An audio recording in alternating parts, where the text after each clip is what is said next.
ऐसे गांव में रामू नाम का एक गरीब लड़का रहता था।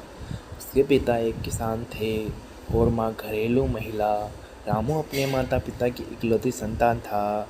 वह बहुत ही मेहनती और ईमानदार था। उसके माता पिता ने उसे हमेशा अच्छाई और सच्चाई का पाठ पढ़ाया था।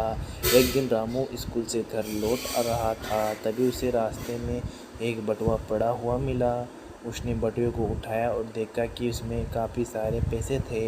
रामू ने सोचा, यह पैसे तो किसी के बहुत काम आ सकते हैं, मुझे उसके मालिक तक पहुंचाना चाहिए। उसे बटुए में रखे पत्ते को देखा और उस दिशा में चल पड़ा। वह पता गांव के एक धनी व्यापारी का था।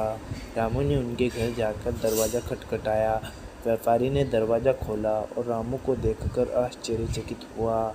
रामू ने विनम्रता से बटुआ उन्हें वापस कर दिया। व्यापारी ने बटुआ खोलकर देखा और पाया कि सभी पैसे सुरक्षित थे।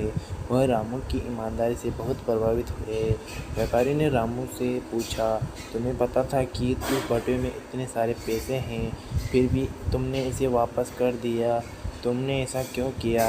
रामू ने जवाब दिया, सर, मेरे माता पिता ने मुझे सिखाया है कि ईमानदारी सबसे बड़ी दौलत है। यह पैसा मेरा नहीं है, इसलिए मैं इसे आप तक वापस लाया। व्यापारी रामू की बात सुनकर बहुत प्रसन्न हुए और उसे इनाम के रूप में कुछ पैसे दिए। उन्होंने रामू के माता पिता से भी पैसों से अपनी पढ़ाई पूरी की और बड़ा होकर एक सफल व्यक्ति बना।